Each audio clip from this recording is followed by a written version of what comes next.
सभी बच्चों का एक्स्ट्रा बैच में स्वागत है। आज 10th क्लास एमपी बोर्ड का एग्ज़ाम हुआ इंग्लिश का, जिसका आज हम क्वेश्चंस सॉल्व करेंगे। सबसे पहला जो आपका पैसेज है क्वेश्चन नंबर 1 पे, उसका जो फर्स्ट वाला क्वेश्चन है, मेडिटेशन हेल्प्स स्टूडेंट्स, तो इसका जो सही आंसर है वो है ए वाला, to improve long term performance in studies. This is the correct answer. Question number 2 पे आते हैं। सेकंड पे लिखा है कि simplest form of meditation is, तो बच्चों इसका है फोकसिंग ऑन ब्रीदिंग। और नेक्स्ट है हमारा द वर्ड मेडिटेशन इज, जो मेडिटेशन है वो क्या है, वर्ब है, प्रोनाउन है, एडजेक्टिव है या नाउन है, तो बच्चों ये नाउन है। आगे है which word in the passage means an ability to keep something in mind, तो इसका चैलेंज सेंस ग्रोथ नहीं है, इसका retention is the correct answer. आगे बढ़ते हैं। The ultimate challenge to make this days is to make your mind calm, ये इसका सही आंसर है।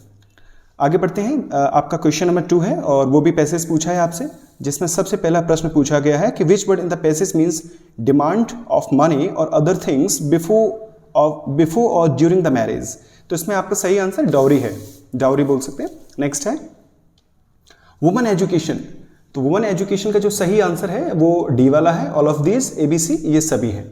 आगे बढ़ते हैं। The ever passage is mainly about, जो ऊपर का जो पैसेज है किसके बारे में था आपने पढ़ा होगा, तो उसका जो सही आंसर है वो है कि वुमन एजुकेशन। इसके बाद जो 4th वाला है उसमें लिखा हुआ है according to the old African proverb if you educate a man dash, तो इसमें आपका डी वाला सही आंसर है, एजुकेट एन इंडिविजुअल। इसके बाद है लास्ट आपका 5th वाला, we should use education as a weapon, तो इसका आपका ए वाला सही है, to improve the life standard of a women. इसके बाद क्वेश्चन नंबर 3 है, ये हमने कराया था, बहुत ही इजी है, उम्मीद है आप सभी ने बहुत अच्छे से किया होगा। इसके बाद आता है आपका नोट मेकिंग, जिसका जो टाइटल होगा वो होगा बेनिफिट्स ऑफ सोलर एनर्जी। आप सोलर एनर्जी भी लिख सकते हैं, खाली एनर्जी भी लिख सकते हैं, आप ये भी लिख सकते हैं कि energy is good for our environment, ये भी हो सकता है। आगे बढ़ते हैं क्वेश्चन नंबर 5 और आगे बढ़ते हैं 6।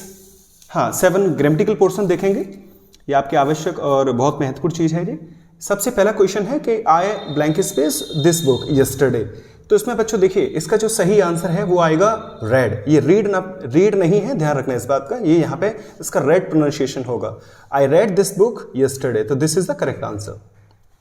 आगे बढ़ते हैं। Dash you work hard you will fail, यदि आप कठिन परिश्रम करोगे तो फेल हो जाओगे, ये बिल्कुल गलत चीज है, ये तो ऐसा नहीं हो सकता।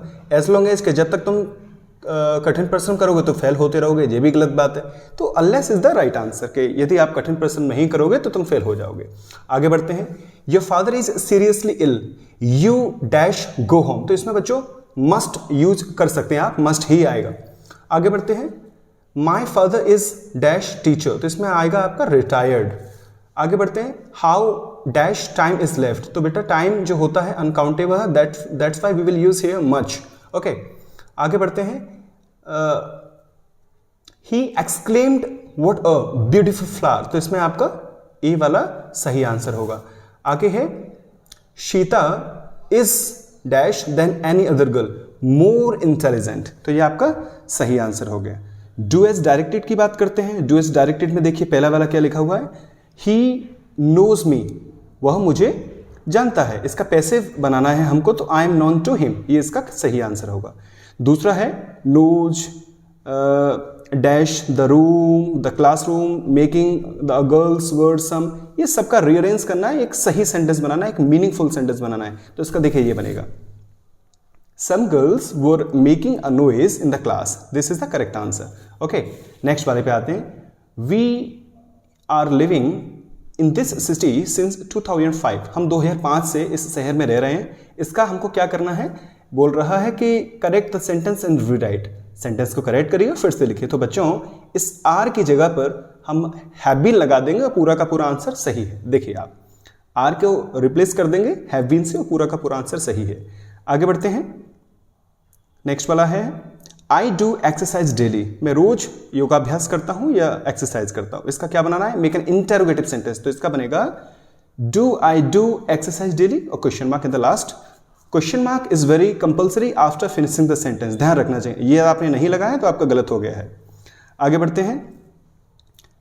To find error in others is easy, दूसरों में बुराई ढूंढना बहुत ही सरल बात होती है। इसका क्या करना है, rewrite the sentence beginning with it से इसका स्टार्ट करना है, सेंटेंस को फिर से लिखना है। तो ये बनेगा it is easy to find errors in others. ठीक है, इस तरीके से एरर उसने दिया है, अपन को भी एरर लिखना है, यहाँ पे एस लगा दिया, सॉरी फॉर दैट।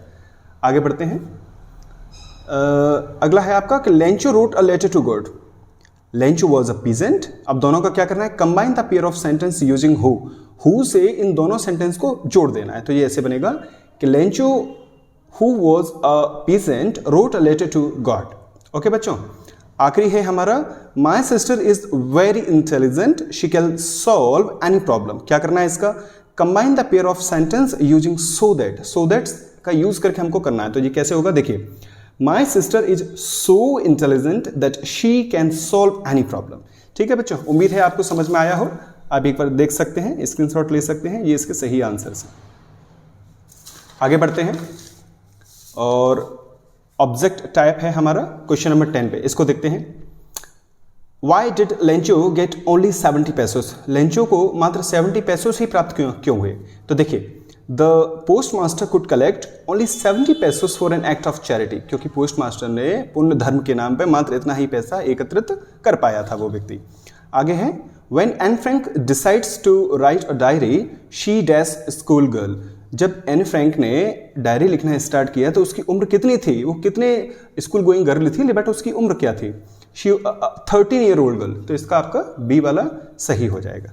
आगे बढ़ते हैं। The proposal is one act to play about, इसका आपका ए वाला Russian wedding culture, this is the correct answer.